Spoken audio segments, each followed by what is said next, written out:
ouvir a voz do Salvador.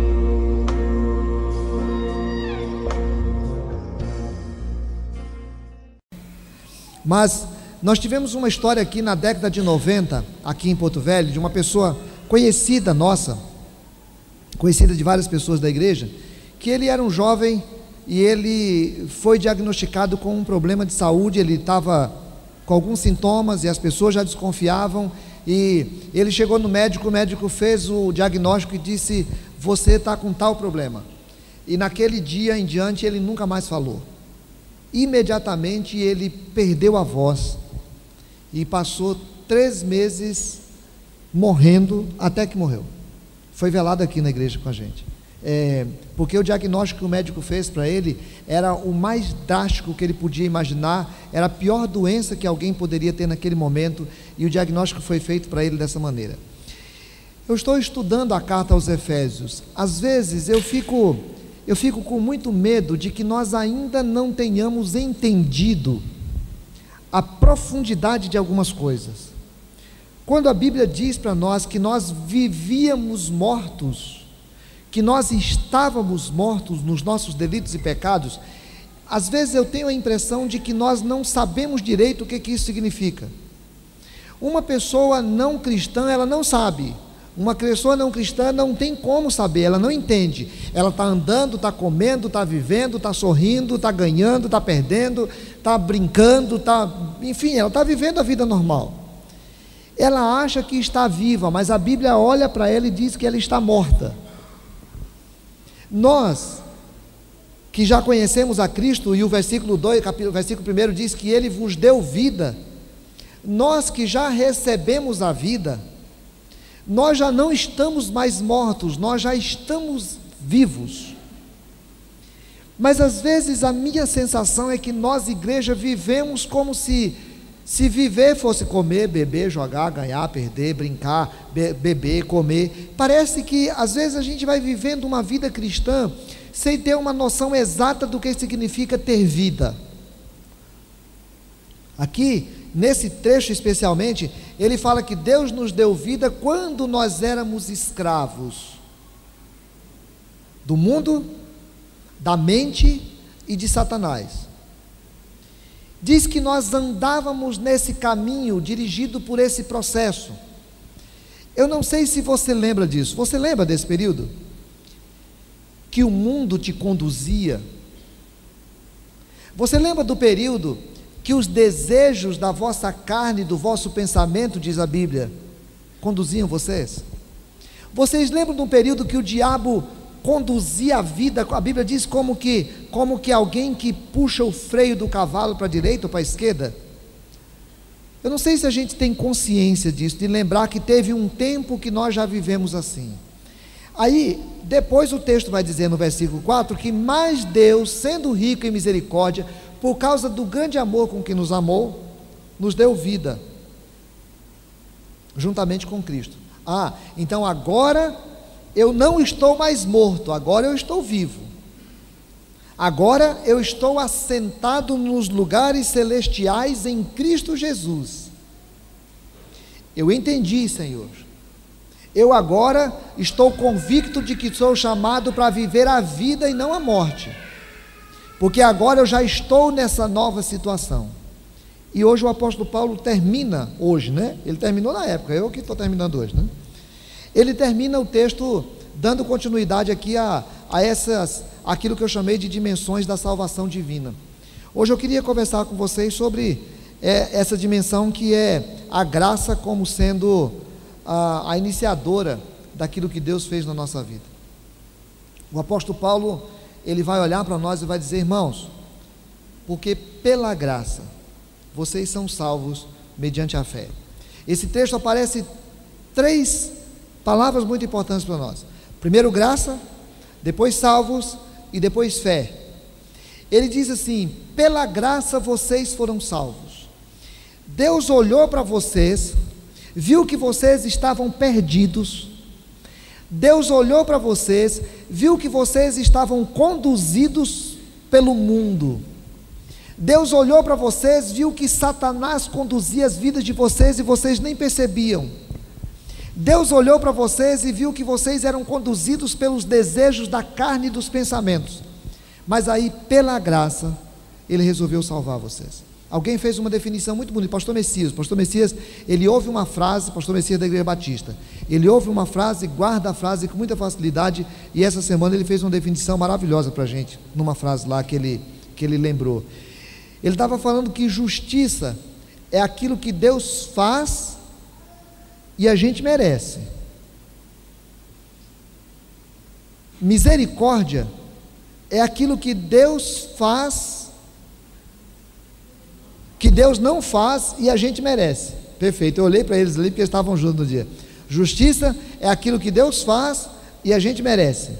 Misericórdia é aquilo que Deus não faz e a gente merece. E graça é aquilo que a gente não merece e Deus faz.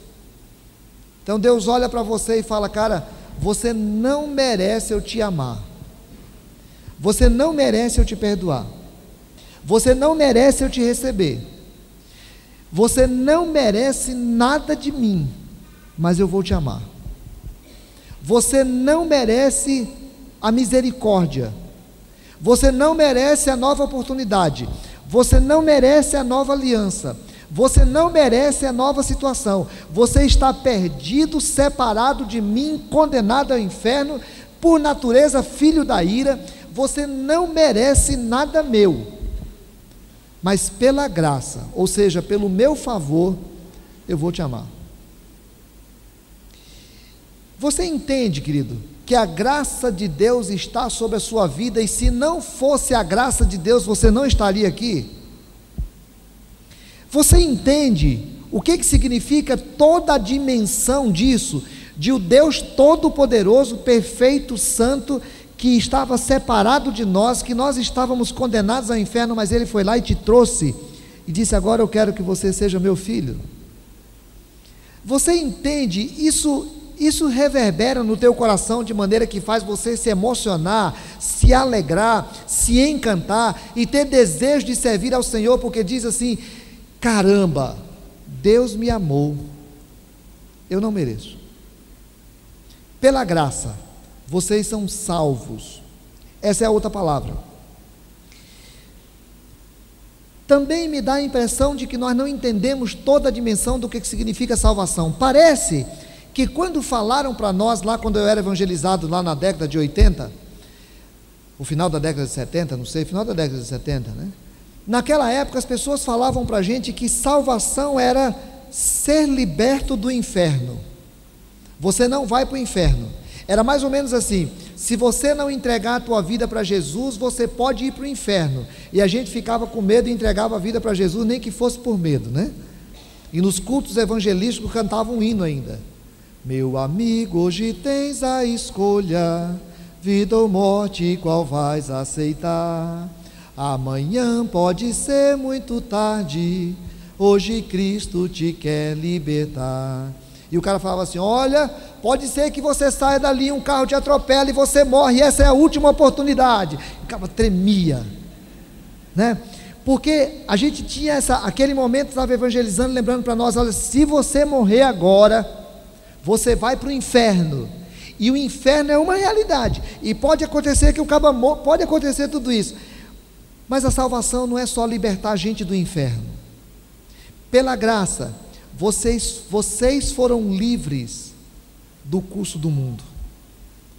Pela graça, vocês foram livres da escravidão da vossa carne e dos vossos pensamentos. Pela graça, vocês são livres da manipulação de Satanás. A salvação, o apóstolo Paulo aponta para alguma coisa que vai acontecer na frente, mas ele olha para aquilo que aconteceu no passado e diz: Deus já te libertou. Ainda tem gente crente preocupado com maldição que foi feito com o avô dele. Nós já fomos salvos, não existe mais maldição sobre a nossa vida. Ah, se o meu avô me ofereceu para Satanás, problema dele e de Satanás, porque perdeu, porque eu já fui salvo. Satanás não tem mais nenhum poder sobre a minha vida. Alguém que entregou o problema deles. Quando eu olhar para frente, eu tenho certeza que Jesus está me esperando do outro lado. Eu não preciso ter medo, mas eu preciso compreender que a salvação é alguma coisa que está acontecendo no presente. Pela graça, pelo favor de Deus, vocês já não são mais escravos da vossa carne, portanto, não vivam mais como escravos da carne. Pela graça, vocês foram libertados de Satanás. Satanás não tem poder mais sobre vocês, portanto, não temam, não cedam, não se deixem escravizar por Satanás. Pela graça, vocês já não são mais conduzidos pelo mundo, vocês foram libertos. A minha salvação e a tua salvação é alguma coisa que transcende o inferno, é alguma coisa que está acontecendo agora, e o Espírito Santo está nos libertando, está nos trabalhando, está nos movendo para essa consciência da nova vida. Pela graça, vocês são salvos, pela fé. E essa fé não é uma capacidade que Deus deu para vocês. Vocês não são bons o suficiente para crerem. Vocês não são inteligentes o suficiente para crerem. Pela graça, Deus resolveu mostrar ao teu coração quem é Jesus. Jesus diz assim, que Ele se mostrou a todo aquele que o Pai lhe deu. Que Deus o revelou a quem quis. Deus resolveu se mostrar para você, querido. Deus resolveu dizer para você que te ama. Deus resolveu se mostrar para você como Salvador e não apenas como alguém que faz parte da história. Deus resolveu fazer de você alguém dele. Pela graça, vocês são salvos, através da fé, não por obras, para que ninguém em algum instante se ache bom o suficiente para merecer qualquer coisa de Deus. Para que ninguém se ache capaz de em algum instante ajudar o pobre, e aí ele acha que porque está ajudando o pobre, ele está compensando o tanto de pecado que fez. Não, nós não somos condenados pelo tanto de pecado que fizemos, nós somos condenados porque somos pecadores, e nós não somos salvos pelo tanto de boas obras que fazemos. A Bíblia diz que nós não somos salvos pelas boas obras para que ninguém bata no peito e diga eu mereço. É para que a gente entenda isso mesmo, é para que a gente entenda que pela graça, Deus resolveu te salvar, e te deu fé, por isso você está aqui. Então, eu preciso parar um pouquinho na minha vida, para tentar pensar sobre isso. O que significa isso, amado? O que significa isso na tua vida? Eu tenho estudado essa carta, tenho lido sobre ela, fico lá palavra por palavra, lendo sobre ela, pesquisando sobre ela. Comprei uns livros sobre a carta de Efésios e fico estudando sobre ela e fico encantado cada vez mais, porque eu fico pensando, meu Deus, o que seria da minha vida não fosse a graça de Jesus? O que seria da tua vida não fosse a graça de Jesus? Se tirar essa mensagem do teu coração, qual efeito vai fazer? Se essa semana essa mensagem for tirada do seu coração e da tua vida, o que vai mudar durante a semana? Se nós chegarmos à conclusão, irmãos, de que nada muda na nossa vida, é porque ela não mudou nada na nossa vida. Se nós chegarmos à conclusão de que a gente vive sem valorizar o poder dessa graça e dessa mensagem na nossa vida, é porque essa mensagem nunca tocou o nosso coração. Porque não é possível que alguém receba no coração essa palavra e viva como se ela fosse indiferente a ele. Então, o apóstolo Paulo termina e vai mostrar que nós não somos salvos pelas obras, mas nós somos salvos para as obras. A graça inicia a nossa salvação, mas as obras testificam a nossa salvação. Eu não sou salvo pelas boas obras, mas eu sou salvo para as boas obras. Nós passamos muitos anos sendo ensinado nesse versículo 8, porque a gente ficava disputando com a igreja católica antigamente. Então a gente decorava só o versículo 8: pela graça sois salvos mediante a fé, e isso não vem de vós, não por obras, para que ninguém se glorie.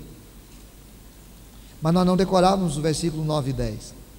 E o versículo 9 chama a nossa atenção para dizer que agora nós somos, aliás, o versículo 10, que agora nós somos feitura dele, criados em Cristo Jesus. E aqui aparecem duas palavras muito bonitas, irmãos. A palavra feitura em grego significa poema. Você é um poema, daí que vem a palavra poema. Você é uma obra de arte que o Espírito Santo está fazendo. Lembra que lá atrás, na semana passada, nós estávamos vendo, diz assim, para quê? Para a gente poder dar testemunho nos anos vindouros, nos séculos vindouros, de que Deus fez. Pois é, Deus continua fazendo, Ele está escrevendo a tua vida, Ele está transformando você todos os dias num poema. Se nós pegarmos lá a carta de Paulo, quando ele diz assim, que nós somos carta aberta de Deus, você é uma carta que Deus está escrevendo para o mundo. Deus olha para você, Ele resolveu te fazer de novo. Nós morremos no pecado, mas Deus resolveu fazer-nos outra vez, porque vocês são feitura dele, criados em Cristo Jesus. É a segunda palavra, feitura e criados. Deus resolveu refazer a criação, Ele criou você de novo. E aí a gente diz, não, mas como criou? Eu já estava criado. Você estava morto, você estava criado fisicamente, você estava criado emocionalmente, mas você estava morto espiritualmente, e Deus resolveu te fazer de novo. E agora Ele resolveu fazer uma ação completa, Ele não fez uma ação pelo pedaço, porque Ele já ressuscitou você, e já assentou você nos lugares celestiais. Você é alguém agora muito especial no meio da criação decaída. Eu estava agora 5 da tarde, passei de manhã, fui levado num grupo de pessoas, são amigos eles, amigos queridos entre si, amigos de 30, 40 anos, mais até, alguns mais, pessoas conhecidas da cidade, pessoas importantes da cidade, e eles tomam o café da manhã junto no domingo, e eles são muito amigos, há muitos anos fazem isso.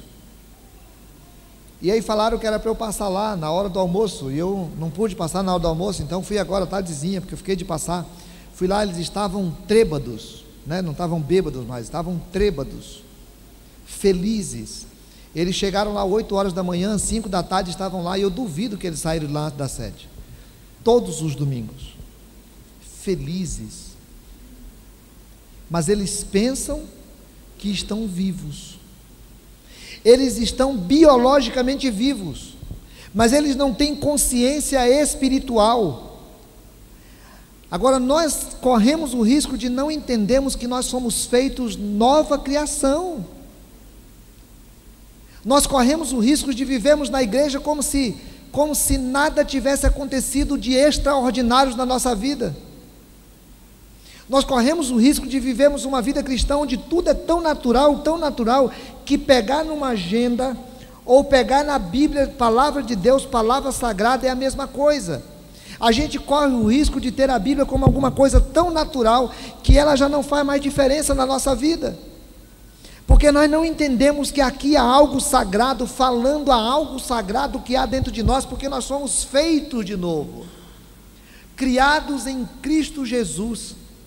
E aí o apóstolo Paulo termina esse texto dizendo assim: para as boas obras, as quais Deus de antemão preparou para que andássemos nela. Vocês foram criados de novo para fazer aquilo que é bom. Vocês foram criados de novo para fazerem o bem. Vocês foram criados de novo para fazer aquilo que é justo. Vocês foram criados de novo para obedecerem a Deus. Vocês foram criados de novo para glorificarem a Deus com as vossas vidas. Vocês foram criados de novo para darem testemunho de que uma nova vida chegou. Vocês foram criados de novo para serem o Adão na terra. Vocês foram criados de novo para darem testemunho de que realmente Jesus é verdade. Por isso, algumas coisas são incompatíveis com as nossas vidas, porque nós fomos criados para as boas obras. E de novo nós fizemos uma discussão lá na década de 70, na década de 80, que precisa ser revista. Boas obras não é apenas ajudar pobre,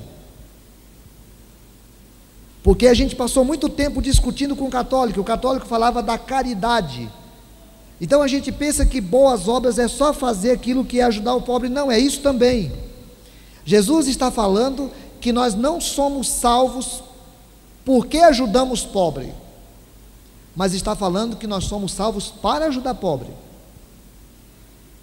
Mas ele está falando mais do que isso. Ele não está falando que nós somos salvos porque nós obedecemos. Se fosse para nós sermos salvos porque obedecemos, ninguém de nós o seria. Mas nós somos salvos para obedecer. Nós somos salvos para viver nova vida. Nós somos salvos para dar testemunho. Nós somos salvos para viver para viver aquilo que de antemão o Senhor preparou para nós. E agora o verbo muda. Ele diz assim: antes vocês andavam no caminho que estava preparado por Satanás. Agora vocês são chamados para andar no caminho que está preparado por Deus, porque vocês foram criados de novo. Então, irmãos, pela graça nós somos salvos. Pela graça nós não iremos para o inferno. Amém? Você pode morrer hoje que vai para o céu. Amém? Você pode morrer hoje também? Amém? Tá bom. Você pode morrer hoje que vai para o céu. Amém?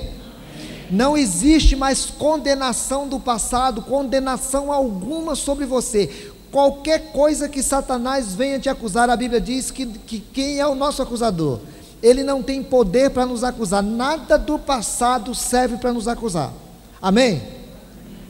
Mas agora nós somos chamados para obedecer. Nós somos chamados para viver a nova vida em Cristo Jesus. E aí a gente para no começo do culto e faz um momento de confissão. Para na hora da Santa Ceia e faz um momento de confissão. Para aqui para pensar nas lutas que a gente tem ao sair daqui todo momento. E a gente fica pensando: meu Deus, me ajuda a viver essa nova vida, Pai. Me ajuda. Não deixa eu viver como morto.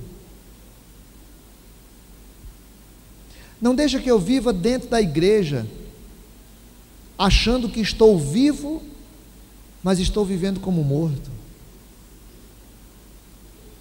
Pai, não deixa que eu perca a dimensão espiritual do que é a Tua palavra. Esses dias eu vi um rapaz fazendo festa lá na Libéria, porque ele foi infectado pelo ebola. E ele recebeu esse diagnóstico terrível também. Você foi infectado. E aí ele passou por todo o tratamento, até que se libertou do tratamento. E agora ele é alguém muito importante para poder ajudar os outros, porque ele já passou por aquilo, agora tem toda uma resistência e pode fazer um bem enorme na comunidade dele. Ele agora está feliz, porque ele sabe de onde se livrou. Você sabe de onde se livrou, querido? Você entende que você recebeu o diagnóstico de Deus, está salvo. Antes você estava condenado, agora você está salvo. E talvez você diga assim: ah, pastor, eu não estou gostando da carta de Efésios. Eu queria alguma coisa que falasse assim: como derrubar os gigantes da tua vida. Talvez eu queria que o senhor pudesse falar um pouco mais como fazer para resolver o problema da dívida. Pastor, o senhor podia pregar nos domingos à noite assim: sinais de um casamento que eu vou conseguir nos próximos 6 meses. Ou talvez o senhor pudesse estar falando sinais de um casamento que eu vou recuperar nos próximos 6 meses. Mas irmãos, se nós não entendermos que nós somos poema de Deus, que Deus está escrevendo, que nós somos carta de Deus, Nós não resolvemos o problema da dívida, e se nós resolvermos não adianta nada. Nós não resolvemos o problema do casamento, se nós resolvermos não adianta nada. Nada que nós fizermos tem sentido se o nosso coração não estiver todos os dias pulando de alegria ao final do dia para dizer: Senhor, muito obrigado por Jesus, muito obrigado pela salvação que eu tenho em Cristo. Senhor, muito obrigado pela salvação que eu tenho em Cristo. Se alguém perguntar para a gente pelo que você louva hoje na tua vida, você poder falar: pela salvação que a gente tem em Cristo. A irmã Betinha sempre faz isso quando eu pergunto aqui. Nós somos salvos pela graça. Não fizemos nada para merecer, mas nós somos chamados para poder demonstrar que fomos salvos pela graça. Eu queria convidar você para orar e para dizer para Jesus o que você sente em relação a isso, e o que você quer que a tua vida se transforme na hora que pensa nisso. Vamos orar?